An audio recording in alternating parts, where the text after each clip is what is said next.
Assalamualaikum warahmatullahi wabarakatuh. Waalaikumsalam warahmatullahi wabarakatuh. Ya, sahabat PWI Karawang TV, jumpa lagi dengan saya Muhammad Azam. Ini sebagai host dalam kegiatan podcast PWI Karawang TV. Dalam podcast kali ini kita kedatangan tamu, yaitu Kepala Dinas Penanaman Modal. Ini namanya agak panjang. Kepala Dinas Penanaman Modal dan Pelayanan Terpadu Satu Pintu Karawang, Pak Eka Sanata ya. Ya Pak Eka. Memang dari namanya aja udah panjang dan mungkin masyarakat pun ada yang tahu dan belum tahu mengenai tugas dari dinas ini gitu kan. Berbicara dengan penanaman modal tentu nggak terlepas dari soal dunia investasi gitu kan, apalagi wilayah Kabupaten Karawang terlihat sudah kemajuannya tuh udah pesat gitu ya. Saya ingat waktu lagi awal-awal ke Karawang itu jalan raya interchange Karawang Barat itu masih sepi lah. Sekarang udah mulai banyak, ada hotel, mall dan lain sebagainya, perumahan pun banyak gitu kan. PK ini jadi udah ngebahas ini nih, kita belum nanya kabar. Iya, nggak apa-apa. Kabar ya baik. Alhamdulillah sehat. Siap sehat semua ya. Saya ini termaksud yang sangat kaget ya melihat perkembangan Karawang ini ya, dalam segi pembangunan, dalam segi pengembangan. Tentunya ini berkaitan dengan investasi dan keterkaitan dengan pembangunan, dan termasuk nanti ada kontribusi yang didapatkan atau manfaat yang didapatkan bagi daerah sendiri, bagi masyarakat itu sendiri gitu Pak. Sebelum ke pertanyaan-pertanyaan ini, ingin menanyakan terkait tentang dari Dinas Penanaman Modal itu dan Karawang ini gambarannya seperti apa sih dalam dunia investasi, bagi khususnya kawasan industri kan bahkan terus berkembang, bisa-bisa menyalip kawasan tetangga sebelah gitu kan, Bekasi sekarang. Seperti apa tuh Kang? Oke, sebelumnya saya perkenalkan diri terlebih dahulu. Nama saya Eka Sanata. Tadi sudah disebutkan, saya saat ini menjabat sebagai Kepala Dinas Penanaman Modal dan Pelayanan Terpadu Satu Pintu. Memang namanya panjang ya, tapi intinya kita melaksanakan dua kewenangan. Yang pertama, kewenangan tentang penanaman modal terkait dengan investasi, bagaimana kita memberikan layanan kepada investor untuk mau berinvestasi di Karawang. Dan fungsi yang kedua yaitu fungsi pelayanan terpadu satu pintu. Kalau istilah dulu perizinan ya. Jadi saat ini di Karawang ini baik perizinan berusaha maupun non berusaha itu ada satu pintu di kita di DPMPTSP. Ini tugas kita yang kalau masyarakat itu familiar dinas perizinan. Padahal ada juga tugas kita ini Dinas Penanaman Modal, bagaimana caranya kita bisa menarik investasi ke Karawang. Otomatis apabila investasi masuk ke kita, dengan sendirinya roda perekonomian berputar, dan lebih penting lagi dengan adanya masuk investasi itu nanti akan dapat penciptaan lapangan kerja. Dan akhirnya sesuai dengan cita-cita bangsa kita ya, kalau masyarakat pada bekerja, ekonomi bergerak, otomatis tingkat kesejahteraan akan makin sejahtera. Mungkin itu secara umum tugas DPMPTSP. Intinya adalah bagaimana kita ini membuat Karawang ini jadi menarik untuk tujuan investasi, dan lebih terpenting lagi investasi masuk ke Karawang ini juga harus bermanfaat bagi masyarakat Karawang. Mungkin itu secara sepintas. Apalagi kalau seirama dengan Pak Presiden Joko Widodo yang dia selalu menekankan terkait investasi, kemudahan pemberian proses perizinan investasi, gimana menjaga agar banyak pengusaha atau yang lain itu berinvestasi di Indonesia dengan mudah dan tenang, dan tentunya dapat mengembangkan kemajuan Indonesia atau daerah-daerah itu sendiri gitu Pak ya. Kalau masuk ke bahasan terkait investasi ini, dari sepanjang tahun 2021 ada apa nilai investasi yang udah masuk di Karawang ini, ada peningkatannya ini sejauh mana gitu kan, dari tahun sebelumnya gitu atau bahkan tahun-tahun sebelumnya? Tersangka atau tidak ini? Nah ini yang perlu kami sampaikan di sini. Alhamdulillah investasi kita untuk 2021 ini sudah dikatakan mendekati pada saat kita sebelum pandemi. Seperti kita ketahui pandemi itu ada di triwulan 1 2020 ya. Itu cukup menghantam perekonomian kita ya, secara nasional juga lokal di daerah. Hal ini terlihat dari tadi investasi di Kerawang 2019 sebelum adanya pandemi itu mencapai 24 triliun. Itu bukan jumlah sedikit. Kenapa saya katakan bukan jumlah sedikit? Karena dengan angka itu berarti kalau jumlah APBD kita rata-rata 5 triliun ya. 5 triliun itu setengahnya itu udah pakai gaji pegawai. Belanja pemerintah yang untuk publik itu kurang lebih 2 triliun ya. Jadi kalau kita 2019 itu ada investasi 24 triliun, berarti sebenarnya ada perputaran uang di Kerawang ini kurang lebih 12 kali APBD. APBD kita yang misalnya 2 triliun untuk belanja publik, nah ini ada investasi yang jumlahnya 12 kali lipat. Tentunya ini sangat berdampak luar biasa bagi perkembangan perekonomian di Kerawang. 2019. Tapi pada saat pandemi itu amrol gitu ya. Investasi yang masuk ke Kerawang hanya 16 T. Kalau dikatakan turun hampir 35% ya. Hanya kita bergembira saat ini kebetulan saya datanya insya Allah membawa ya. Jadi sejak 2021 ini sudah mulai terlihat geliat investasi ya. Per triwulan. Saya sampaikan bahwa sampai dengan triwulan 3 pun ya, triwulan 3 itu berarti 30 September ya. Realisasi investasi kita mencapai 19,99 triliun atau kurang lebih mencapai ya hampir mendekati 2019 dan kita juga target oleh pemerintah pusat Kerawang ini investasi yang masuk targetnya 23,85 triliun. Optimis kan dengan 3 bulan ke depan ini atau sekarang udah mau habis tetapi rilisnya belum, pasti nilai investasi kita akan di atas 24 triliun. Dengan kata lain 24 triliun itu berarti investasi kita sudah mulai melewati pada saat normal sebelum pandemi. Nah ini perlu kami sampaikan di sini, mungkin masyarakat tanya apa untungnya investasi bagi Kerawang. Yang pertama tentunya akan menciptakan lapangan kerja. Yang kedua dengan investasi masuk ke Kerawang itu otomatis dengan uang masuk ke Kerawang itu akan ada perputaran uang. Perekonomian akan bergerak ya, sektor-sektor UMKM juga akan bergerak. Apalagi kita tadi disampaikan oleh host kita ya bahwa presiden kita kan ingin ya investasi itu menjadi lokomotif perekonomian. Ini sudah terlihat di kita ya, tingkat kesejahteraan masyarakat kita, daya beli kita sudah mulai meningkat. Kita misalnya bisa lihat pusat perbelanjaan baik itu tradisional maupun modern sudah mulai penuh.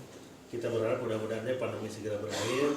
Terus juga kita ya tetap tidak lupa prokes ya, karena masih ada juga di luar sana pandemi ini juga belum betul-betul berakhir. Tapi kita yakin ya investasi yang masuk ini pasti akan ada multiplier effect yang luar biasa bagi kita. Sekarang kalau di Jawa Barat posisinya nilai investasi ke berapa? Nah ini kalau Jawa Barat kita cukup berbahagia ya, sampai saat ini investasi yang masuk di Kerawang ini kita masih peringkat kedua di Jawa Barat. Jadi kita hanya kalah oleh Kabupaten Bekasi ya. Oleh Kabupaten Bekasi, keduanya kita. Jadi kalau Bekasi itu sudah mencapai 35 T, kita sudah mencapai 20 T. Itu tahun sekarang sampai dengan September. Jadi 3 triwulan ini kita sudah menyentuh 20 T. Bekasi memang 35 T, tapi di bawah kita jauh. Itu Kota Bandung hanya sekitar 10 triliun. Dari angka kedua ke ketiga jauh. Ya. Itu bidangnya apa aja? Kalau yang paling banyak di kita itu selain sektor industri ya, sektor properti juga cukup melihat. Dan mungkin teman-teman juga sempat dengar ya, perusahaan-perusahaan multinasional pun sudah ada di Kerawang. Salah satu contoh pusat data dunia ya, PT Amazon itu di Kerawang 2 mendirikan pabriknya ya, di Surya Cipta dan di KIC. Kemarin yang paling spektakuler ya tentunya kita beruntung, ternyata komponen mobil listrik pabriknya di Kerawang. Ini sangat luar biasa pabrik. Kenapa saya sangat luar biasa? Ke PAD kita aja mereka membuat izin mendirikan bangunan itu hampir tembus 7 miliar. Mudah-mudahan dengan investasi ini, karena masa depan kita itu sebetulnya di energi itu yang lain itu akan habis. Tapi insya Allah energi listrik ini sumbernya banyak gitu, dan kita sumber daya untuk itu bisa bersaing. Pertama adanya di Karawang di Indonesia. Pertamanya ada di Indonesia, adanya di Kerawang. Tentunya kebahagiaan bagi kita. Mudah-mudahan ini akan mengangkat kesejahteraan masyarakat Kerawang. Artinya walaupun pandemi ini agak menyurutkan dunia pengusaha atau yang untuk berinvestasi investasi di Karawang itu. Betul, karena begini ya, pandemi itu kan mau nggak mau harus kita hadapi gitu kan. Tidak bisa misalnya kita kalau mundur terus, tidak bisa bergerak, nanti ekonomi akan semakin sulit. Tapi pada saat pandemi, bukan kita mungkin bersahabat ya, tapi kita bisa tanda kutip ya dengan prokes yang ketat ya, kita pandemi secara bertahap mungkin nanti kita akan berakhir, tapi ekonominya harus jalan gitu kan. Karena kalau ekonomi tidak jalan, tadi kasihan ya, misalnya kalau pandemi terus menerus nanti bahkan banyak orang penganggur, terus juga nanti anak-anak sekolah juga terganggu, banyak sektor lah pandemi ini kalau misalnya tidak bisa ditangani dengan baik. Tapi kita bersyukur Kerawang ini kan dari segi level makin turun, makin turun, mudah-mudahan sebentar lagi level 1 ya, yang otomatis kegiatan boleh dikatakan sudah mulai menuju new normal. Jadi fungsi investasi itu kan selain membuka luas lapangan kerja, apa-apa aja sih dari fungsi dari investasi itu selain lapangan pekerjaan gitu? Yang terpenting sih investasi itu ya, satu yang lapangan kerja, terus bagaimana perekonomian suatu daerah itu bergerak dengan investasi. Karena kalau tanpa investor masuk, suatu daerah itu akan lambat perkembangannya. Tadi yang saya sampaikan, kalau kita menggunakan APBD yang hanya 2T per tahun, itu tidak akan mempercepat. Tapi misalnya pada saat investasi masuk sekian T, otomatis suatu kawasan terbangun, ada keramaian, di situ misalnya kos-kosan akan hidup, rumah makan akan hidup, tukang ojek juga akan hidup, semua juga pasti akan sangat bergairah gitu kan. Ini multiplier efeknya luar biasa. Ya contoh misalnya pada saat di kita banyak pabrik, otomatis industri batik Kerawang akan berkembang. Otomatis garment kita, seragam-seragam yang ada di Kerawang akan berkembang. Tukang jahit akan berkembang. Jadi akan banyak sekali multiplier efek. Atau teman-teman yang misalnya punya usaha angkutan karyawan, punya kos-kosan, semua juga akan ikut berkembang. Tambah dari pajak perizinan itu kan tentu buat pembangunan daerah juga ya. Nah itu karena kita ketahui bersama pada saat misalnya kalau pajak bumi dan bangunan yang sektor perumahan dengan sektor industri akan beda. Tarifnya juga beda. Kalau perumahan itu hanya 0,12% ya, tarifnya dari nilai jual objek pajak. Tapi industri 0,25%. Ini otomatis bisa memacu pertumbuhan ekonomi Kerawang. Demikian juga penggunaan listrik di industri itu luar biasa. Pada saat mereka menggunakan listrik, otomatis kita akan dapat pajak penerangan jalan umum. Terus teman-teman industri juga akan banyak rumah makan, ada catering, itu juga kita akan ada pajak makan dan minuman. Terus adanya investasi, akan banyak orang berkunjung ke Kerawang, akan banyak hotel berdiri, kita akan dapat pajak hotel dan restoran. Jadi multiplier efeknya luar biasa. Ya. Tadi yang harus katakan misalnya Kerawang ini luar biasa. Kalau dulu masih sepi, sekarang udah ini. Malah kalau saya boleh bilang ya, Kerawang ini sekarang 3 pusat perkotaan Kerawang boleh dikatakan nyatu. Pusat Kerawang Kota, Cikampek, Rengas Dengklok ya. Itu boleh dikatakan nggak ada lagi kalau istilah orang Kerawang totoang gitu. Semua kayak perkotaan aja semua nyambung. Totoang itu apa ya kalau bahasa Indonesianya? Mungkin tanah-tanah kosong ya, di antara penduduk ada tanah kosong panjang. Nah itu udah nggak ada. Yang misalnya dari Rengas Dengklok ke Tanjung Pura itu udah rumah semua, pertokoan semua. Dari Tanjung Pura ke Kerawang sama. Apalagi dari Kerawang ke Cikampek. Nah, ini untuk membuktikan bahwa investasi ini membawa pembangunan yang luar biasa bagi Kerawang. Kalau untuk dari target sendiri sih investasi sebenarnya tahun 2021 berapa sebenarnya? Kita target 2021 ini kurang lebih mencapai 24 T, tepatnya 23,85 triliun. Tapi alhamdulillah tadi sampai dengan triwulan 3 pun kita sudah hampir menyentuh angka 20 triliun. Kita optimis investasi ini akan tercapai dan kita juga berharap ya tadi bagaimana caranya investasi ini jadi lokomotif perekonomian. Kenapa demikian? Karena di era Pak Jokowi ini betapa beliau memandang penting investasi. Salah satu contohnya dengan membentuk Kementerian Investasi. Kalau dulu Kementerian Investasi itu yang ngurus BKPM, lembaga pemerintah setingkat menteri. Tapi kalau sekarang udah dikukuhkan jadi kementerian, ada Menteri Investasi. Tentu ini ruang geraknya akan lebih lincah untuk bagaimana bisa menarik investasi di Kerawang. Dan perlu kami sampaikan juga kepada masyarakat Kerawang ya, ini kita manfaatkan betul ya. Kerawang ini investor banyak ya. Kita jangan sampai jadi penonton di negeri sendiri. Arahan Pak Presiden kita, juga lokal di kita, Ibu Bupati, Pak Wakil Bupati menyampaikan bagaimana investasi ini bisa juga menggandeng UMKM kita. Sekarang kita sudah mulai terlihat gitu, UMKM kita sudah mulai bergerak bagus ya. Salah satu contoh misalnya, kalau dulu orang akan bingung kalau cari oleh-oleh Kerawang di mana. Sekarang banyak banget. Kita misalnya di Kerawang punya mall pelayanan publik, di situ ada stand UMKM. Terus ada juga di dinas koperasi stand UMKM. Dan yang lebih membanggakan kita, UMKM kita produknya sekarang bukan hanya di pasar tradisional. Supermarket modern pun, kalau teman-teman ke Alfa, ke Indo, produk-produk Kerawang sudah ada. Tinggal bagaimana kita juga harus bangga pakai produk Kerawang gitu. Misalnya nggak ada lagi misalnya snack-snack itu yang dari luar, cukup snack-snack yang ada di Kerawang. Itu bangkitannya sangat luar biasa ya. Kita misalnya dengan ide Ibu Bupati, Pak Wakil Bupati, bagaimana caranya tanda kutip ya, meminta Indomaret, Alfamaret dan sejenisnya bisa masuk gitu, produk-produk Kerawang. Alhamdulillah sekarang sudah masuk. Nah itu tentunya hal yang mengembirakan. Ke depan misalnya kita juga ingin produk-produk Kerawang ini mulai masuk juga ke kawasan industri. Dan ini sudah mulai koperasi-koperasi di kawasan itu, mereka sudah menyediakan beras yang beras Kerawang. Tentunya ini dampaknya sangat luar biasa ya. Jadi seperti kebijakan pemerintah pusat ya, idealnya kan investasi masuk kita harus menggandeng pengusaha lokal. Nah pengusaha lokal seperti apa yang bisa digandeng tadi? Bagaimana kita juga bisa menciptakan wirausaha yang punya mental tanda kutip ya, punya mental baja lah. Mental baja, mereka tidak gampang menyerah, tidak gampang putus asa, mereka harus kreatif dan juga tentunya harus tangguh ya. Kenapa harus tangguh? Karena persaingannya makin ketat ya. Dan yang tidak kalah penting sebetulnya kita beruntung ya, di era Ibu Bupati dan Pak Wakil Bupati ini kebijakan sektor pendidikan kita prioritas sekali ya. Karena dengan pendidikan yang baik itu otomatis akan anak-anak kita akan mampu bersaing. Seirama dengan investasi ini. Iya. Jadi tanda kutipnya kan sering banyak pabrik tapi yang diisinya orang luar daerah gitu kan. Kita harus yakin, makanya anak-anak kita ini sekolah itu nomor satu. Kenapa saya katakan sekolah nomor satu? Hanya pendidikanlah yang bisa merubah segalanya ya. Memang pendidikan bukan segala-galanya, tapi tanpa pendidikan kita susah berbuat apa-apa.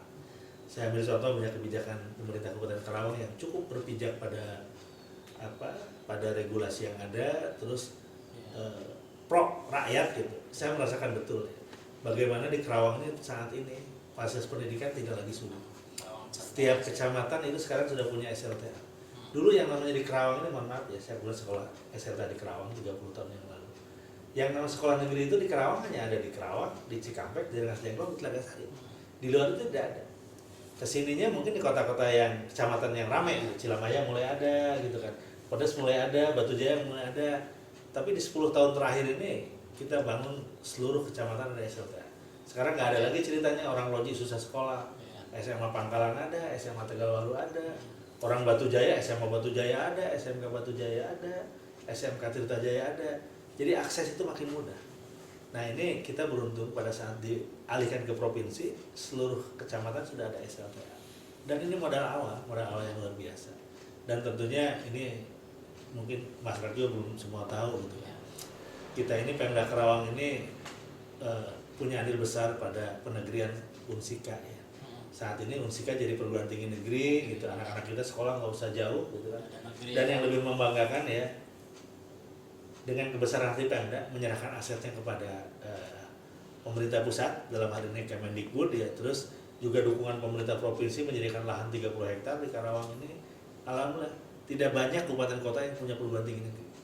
Yang ada perguruan tinggi negeri itu selain di Bandung, Bogor, dan Depok ya, itu hanya di Tasikmalaya dan Kerawang.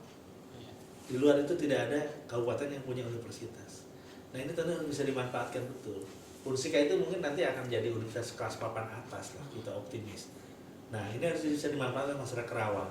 Pada saat Unsika misalnya masih swasta dikelola oleh Pemda, orang Kerawang bisa sekolah di situ. Nah saat ini pada saat Unsika jadi negeri, anak-anak Kerawang walaupun saingan berat harusnya mereka harus optimis. Karena tetap saja ada jalur bina lingkungan yang oleh Unsika itu diterapkan. Nah ini manfaatkan betul ya, karena tanpa SDM yang memadai kita nanti akan tertinggal, dan ini tentu tidak kita harapkan. Kita maunya orang Kerawang ini bagaimana caranya mereka bisa eksis, bagaimana orang Kerawang ini bisa jadi tuan rumah di negeri sendiri, investasi yang masuk itu bisa dimanfaatkan. Sebetulnya di Kerawang ini boleh dikatakan ya untuk tingkat kesejahteraan ya. Kalau investasi sudah masuk, kita pendidikan boleh dikatakan murah, akses gampang, kesehatan kita seluruh kecamatan sekarang ada puskesmas dengan tempat perawatan. Jadi sebetulnya hidup di Kerawang ini ya jauh lebih nikmat lah, jauh lebih nikmat. Semua fasilitas itu ada, infrastruktur memadai, lapangan kerja juga ada. Hanya mungkin yang tadi bagaimana kita bisa bersaing. Hanya mungkin satu PR besar kita itu ya, bagaimana kita harus ke depan itu merubah mindset anak-anak kita ya. Anak-anak kita itu kalau sekarang ditanya mau jadi apa, mereka mau jadi kerja aja, mau jadi insinyur, mau jadi dokter, jarang yang mau jadi pengusaha gitu kan. Padahal kalau anak-anak kita jadi pengusaha itu mereka itu akan berperan tidak hanya untuk dirinya sendiri dan keluarga, tapi bisa untuk masyarakat sekitar. Saya yakin di Kerawang ini banyaklah bibit-bibit pengusaha. Kalau ke depan anak-anak kita dididik untuk jadi berwirausaha, mereka pasti seorang wirausaha itu minimal bagi diri mereka sendiri, mereka tidak usah cari pekerjaan, tapi mereka bisa menciptakan lapangan pekerjaan. Terus ya ini mungkin lebih ke filosofi kita ya, bahwa Nabi kita, Nabi Muhammad SAW mengajarkan sebetulnya pintu rezeki kalau kita bekerja itu cuma satu, nungguin gajian. Tapi pada saat kita jadi wirausaha, pintu rezeki ini terbuka kalau perdagangan atau usaha yang lain. Tidak harus nungguan tanggal 1 gajian atau tanggal 30 gajian. Jadi lobang ngadoan Iya, jadi itu sebagai gambaran, mudah-mudahan aja kita ini peluangnya gede. Orang-orang besar. Biar laku. Iya, peluangnya besar. Jadi saya kira kaitan dengan tupoksi kita di PTSP. Nah, ini kita menarik investasi ini nanti manfaatnya bagi masyarakat Kerawang. Anak-anak kita bisa manfaatkan. Mengajak bukan investasi dari luar, bahkan investasi bagi warga sendiri juga, UMKM yang lain juga harus ini gitu, harus tumbuh, apalagi saat ini ya dengan Undang-Undang Cipta Kerja, kemudahan berusaha itu sangat mudah. Kenapa saya katakan sangat mudah? Sekarang untuk perizinan UMKM cukup mereka mendaftar online, punya nomor induk berusaha ya NIB, itu sudah cukup untuk mereka melaksanakan kegiatan usaha. Misalnya mereka butuh sertifikasi halal yang akan dibantu oleh pemerintah, butuh PIRT juga akan dibantu oleh pemerintah. Nah ini tentunya harus dimanfaatkan betul kan. Kalau kita mau usaha itu tinggal bagaimana kita punya NPWP, punya KTP mau pasti, punya nih mereka upload izin sudah bisa. Hanya tadi udah banyak kemudahan buat proses banyak kemudahan, jadi tidak usah datang ke kantor kita. Jadi dengan nomor induk berusaha itu udah diterbitkan izin oleh pemerintah Republik Indonesia. Kalau untuk 2022 nanti target investasi udah ada berapa ya? Jadi kita kalau target investasi kita direncanakan 2022 ini sudah mulai naik. Kalau tahun sekarang 24, kita ditargetkan nanti kurang lebih bisa 26 atau 27 T. Kita optimis investasi kita akan membaik ya, karena seiring dengan membaiknya penanganan COVID, apalagi kasus terkonfirmasi di Kerawang ini, ya mudah-mudahan bisa terus dipertahankan. Nanti akan hilang dengan sendirinya ya COVID ini. Kalau ini udah normal kita optimis. Kenapa saya katakan optimis ya? Kerawang ini punya 7 modal utama yang untuk menarik investasi, di mana belum tentu sebuah kabupaten kota ada. Yang pertama adalah kaitan dengan, karena investasi ini kaitannya dengan hubungan internasional ya, kaitan dengan transportasi udara. Kita ada bandara Soekarno-Hatta, terus kita juga ada bandara Kertajati. Jadi orang luar ke Kerawang itu akan sangat gampang. Apalagi insya Allah mungkin 5 tahun ke depan di Kerawang sudah ada bandara ya. Karena regulasi sudah ada. Di PP 13 tahun 2017 sudah disebutkan bahwa Bandara Soekarno-Hatta itu akan berada di Kabupaten Kerawang. Terus yang namanya transportasi yang lainnya, misalnya infrastruktur, kita jalan tol punya. Malah yang terbaru kan kita punya jalan tol elevated. Yang Bekasi aja tidak punya. Yang tol layang dari Jakarta langsung ke Karawang Timur. Terus yang berikutnya, yang ketiga, kita juga tadi angkutan berbasis rel. Sebelum ada kereta cepat pun, insya Allah kereta cepat 1-2 tahun ke depan ini akan mulai beroperasi. Itu kereta cepat akan memangkas waktu ke Jakarta dan Bandung yang sangat luar biasa. Kalau ke Jakarta saat ini mungkin kita perlu waktu sejam, nanti dengan 17 menit orang dari Teluk Jambe Barat akan sampai di Halim, Jakarta. Tinggal bagaimana memikirkan dari Teluk Jambe Barat, dari stasiun ke Karawang kota gitu kan. Nanti mudah-mudahan itu dia malah lebih lama.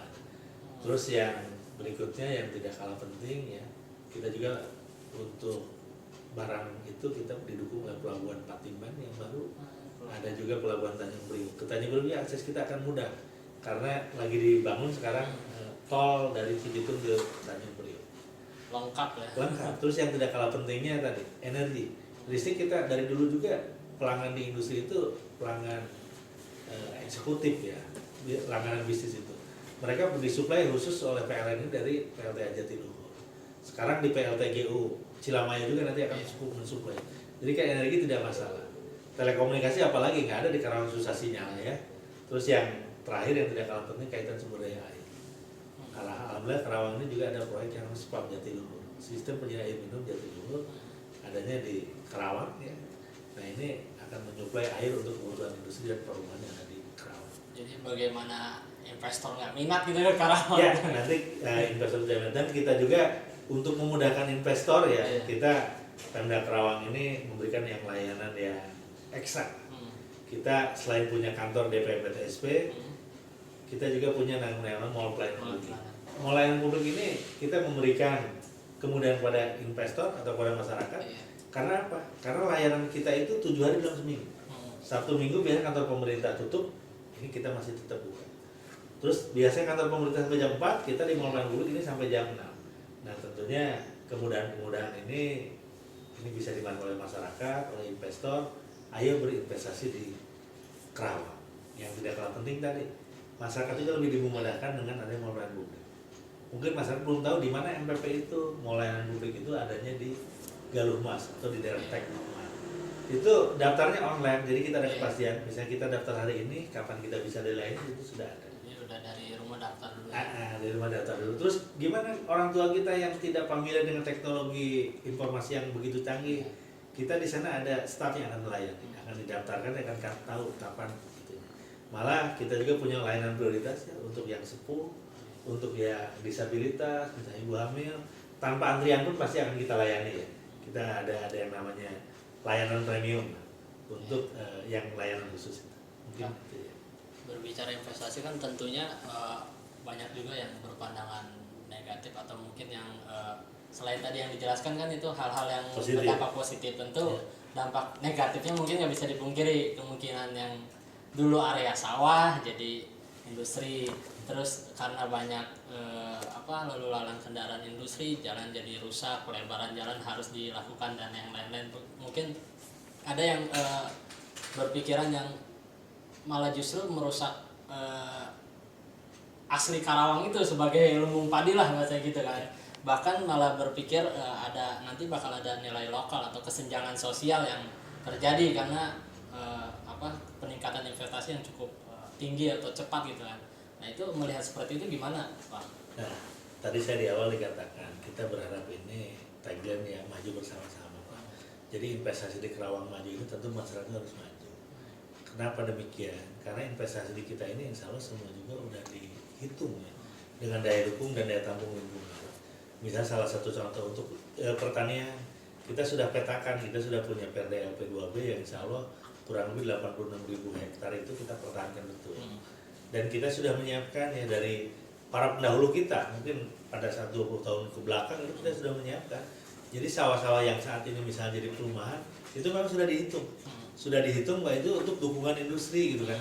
Dan sampai saat ini insya Allah untuk stok pangan kita jangankan untuk Karawang ya. Untuk Jawa Barat dan nasional pun kita masih salah satu penyumbang pangan nasional. Terus tadi misalnya kerusakan jalan, jembatan, perlu perluasan. Nah ini masyarakat juga mungkin banyak yang belum tahu ya. Kita juga berupaya bagaimana kalau misalnya daerah itu daerah industri ya jalan kabupaten atau jadi jalan provinsi minimal. Dan ini sudah dilakukan ya. Di era Ibu Bupati ini alhamdulillah kita sudah menambah panjang ruas jalan provinsi kurang lebih 42 km. Yang masyarakat belum tentu tersosialisasi. Jadi jalan dari Lamaran, flyover Lamaran ke Pasar Johar, ke Teluk Jambe, ke Batalion, terus sampai ke Badami, sampai ke Loji, sampai ke batas Bogor, saat ini sudah jadi jalan provinsi. Tentunya ini dengan jalan provinsi berarti kualitasnya akan lebih baik. Kerusakan tertanganinya juga insya Allah mudah-mudahan akan lebih baik lagi. Dan lebih penting tadi kelasnya ya, karena kendaraan berat ya harusnya udah jalan provinsi, tidak lagi jalan kabupaten. dan insya Allah sudah kita perhitungkan ya, industri ini kalaupun ada dampak negatif, bagaimana dampak negatif ini kita minimalisir dan yang diperbesar adalah dampak positif. Memang yang namanya perubahan pasti akan ada positif dan negatifnya, tapi kita bagaimana caranya negatifnya kita kurangi, positifnya kita perbesar. Tentu ada kaedah aturan-aturan yang pasti sesuai dilakukan itu. Ada namanya asal berapa tuh ada ya, salah satu contoh misalnya tadi siang saya rapat dengan Ibu Bupati dan ada investor yang rencana menanam modal di Kerawang. Ibu Bupati sampaikan yang pertama tentunya tidak merusak lingkungan. Misalnya kalau di daerah bantaran sungai, berarti sungai itu jangan sampai menyempit, kalau bisa makin gede gitu kan. Terus kalau daerah terbangun, bagaimana ini nanti banjir, harus sudah diperhitungkan bagaimana bikin sumur-sumur resapannya, atau bagaimana bikin danau retensi yang seperti itu dari awal sudah kita sudah kita laksanakan. Hanya mungkin ini tugas kita bersama ya, bagaimana kita bersama-sama mengawasi pembangunan ini. Jangan sampai misalnya tadi orang janjinya ini mau bikin sumur resapan ternyata tidak. Ya tentu hal itu masyarakat punya punya berhak untuk melaporkan ke kita, ke pemerintah daerah, kenapa ini jadi seperti ini. Dan tentunya tadi yang saya sampaikan, kita bisa menekan hal-hal yang negatif dan terus yang positifnya kita urusan. Tanda quotes yang bagus tadi tuh, maju bersama gitu kan. Artinya ini investasi maju tentunya nggak ada dampak yang negatif, walaupun itu harus ditekan seminimal mungkin. Dan dari masyarakat itu sendiri juga harus ikut maju bersama dengan merubah pola pikir, dengan ya mau ngikutin zaman dengan meningkatkan kualitas pendidikan, kualitas kreasi dia, bahkan yang para UMKM atau yang masyarakat yang ingin berusaha di Karawang ya silakan gitu untuk membuka usahanya UMKM-nya gitu kan. Dengan peluang besar sana gitu. Betul, karena pangsa pasar yang besar itu. Siap. Pak, Kang, terakhir kalau untuk gambaran pembangunan di Karawang 10 tahun ke depan bakal seperti apa di Karawang gitu? Nah ini dari tanya jadi balik nih, saya 2 tahun ke belakang saya kepala Bapeda nih. Jadi di Karawang ini kan ada rencana pembangunan jangka panjang. Ini secara garis besar aja ya. Dan memang ini harus dipersiapkan oleh kita. Mau tidak mau pasti dunia akan berubah. 10 tahun Karawang ke depan itu harus seperti apa? Saya kira tentu regulasi sudah ada ya. Kita punya rencana pembangunan jangka panjang, jangka menengah. Lalu 10 tahun ke depan Karawang ini pasti akan terlihat ya. Karawang itu merupakan bagian dari bagian dari megapolitan Jakarta Raya. Kenapa saya katakan megapolitan? Jadi walaupun nanti di 2024 ibu kota negara pindah, tapi pusat bisnis itu tetap akan Jakarta. Jadi mungkin teman-teman kalau lihat di literatur ya, dulu saya juga belum sempat ke sana ya. Misalnya yang namanya Amerika itu ibu kotanya bukan New York tapi Washington. Tapi pusat pertumbuhan itu tetap di New York gitu kan. Atau kita jangan jauh-jauh dari Malaysia ya. Di Malaysia itu ibu kotanya bukan Kuala Lumpur, pusat pemerintahan ada di Patrajaya gitu kan. Nah nanti itu kita juga sama, tetap pusat bisnis itu ada di Jakarta. Nah Jakarta itu merupakan nanti megapolitan dengan kita. Nah tentunya tadi yang saya sampaikan, pemerintah Kabupaten Karawang insya Allah di waktu Ibu Selika dan Pak Haji Ayan sudah mempersiapkan betul bagaimana generasi mendatang itu tidak lagi jadi penonton di negeri sendiri. Ya salah satu contoh lah, kita bagaimana punya Karawang cerdas, memberikan kesempatan anak-anak kita yang dari segi kemampuan finansial kurang beruntung, tapi dari segi akademis baik, kita sokong dengan beasiswa. Kita tadi sudah saya jelaskan bagaimana mempermudah akses. Anak-anak kita minimal sekolah sampai SLTA, syukur-syukur sampai perguruan tinggi. Kita perguruan tinggi beruntung, Karawang ini punya Unsika yang negeri, punya juga Politeknik Perikanan, dan juga perguruan tinggi swasta yang lain. Itu harus dimanfaatkan betul. Jadi kalau dulu ya maaf ya era saya ya, saya sekolah harus ke Bandung, harus indekos. Nah kalau anak-anak Karawang sekolah di Karawang itu kan mereka minimal beban orang tua akan berkurang. Pada saat tidak indekos berarti makan harus bisa bareng-bareng sama orang tua. Nggak ada lagi istilah misalnya awal tahun harus bayar kosan lah, harus bayar ini lah. Nah ini harus benar dimanfaatkan betul. Jadi tadilah sebetulnya investasi masa depan itu SDM. Jadi pada saat 10 tahun ke depan seperti apa, ya kita boleh bilang kalau kebijakan pendidikan kita berhasil, 10 tahun ke depan itu insya Allah kita tinggal memetik hasilnya.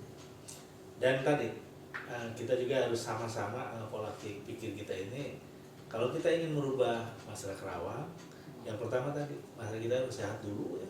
Udah sehat harus pintar dulu, udah pintar harus kreatif ya. Kreatif tadi mudah-mudahan mindset Kerawang ke depan ini saya sampaikan di sini ya tadi, kalau 10 tahun Kerawang ke depan yang jelas kereta cepat itu pasti akan beroperasi, terus juga bandara juga insya Allah sudah ada di Kerawang, industri pasti sudah penuh semua, perumahan-perumahan sudah penuh, itu pangsa pasar luar biasa. Bagaimana kita masa Kerawang ini berperannya di mana SDM? Kalau SDM yang profesional insya Allah mereka pasti, saya punya keyakinan orang Kerawang ini tipe-tipe tangguh gitu kan, asal jangan mudah menyerah, peluang itu banyak. Ya peluangnya di negeri sendiri gitu, di Kerawang, tidak usah merantau. Dan saya punya keyakinan itu 10 tahun ke depan tadilah kita maju bersama-sama, industrinya maju, investasinya maju, perkotaannya jadi luar biasa maju, tapi masyarakat sudah sejahtera. Dan saya sampaikan juga ke sini, ini sisi positif kita, pembangunan kita ya.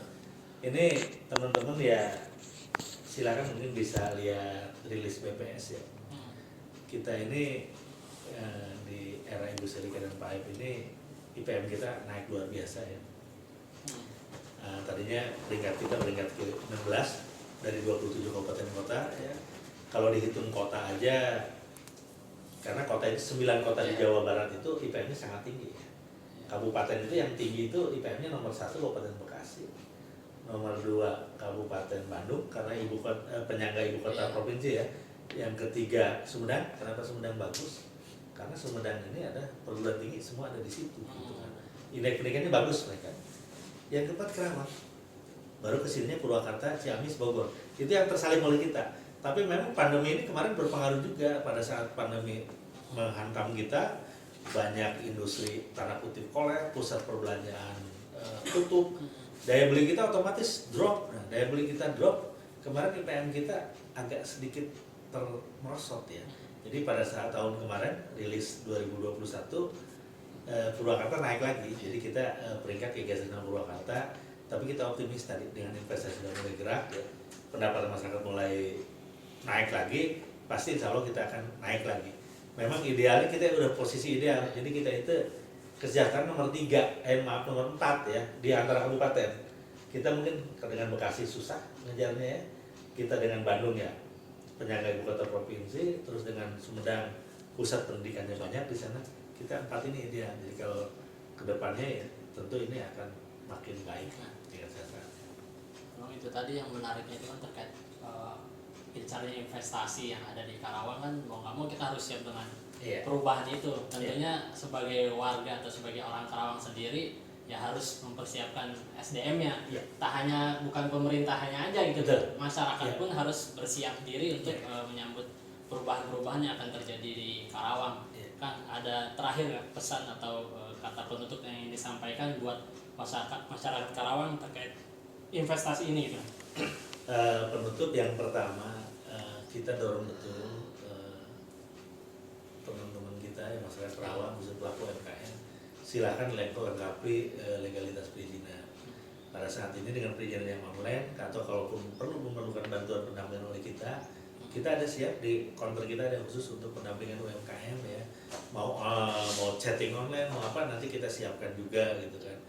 Kenapa saya sampaikan demikian? Saya investasi masuk ini arahan Pak Presiden, arahan Ibu Bupati, Pak Wakil, bagaimana investasi ini bisa menggandeng ekonomi lokal, menggandeng UMKM kita. Kita jangan takut kehilangan pasar. Pada saat UMKM kita, contoh kecil ya, orang itu mungkin kalau bukan di daerah industri akan dagang nasi uduk itu susah. Siapa yang mau beli gitu, orang pada masak. Tapi pada saat di industri kita jualan nasi uduk aja ya maaf ya, misal 100 roda aja orang masih belum tentu cukup kok. Karena orang kerja itu ngapain harus masak, mereka itu harus terburu-buru untuk berangkat. Salah satu contoh pasar kita udah ada.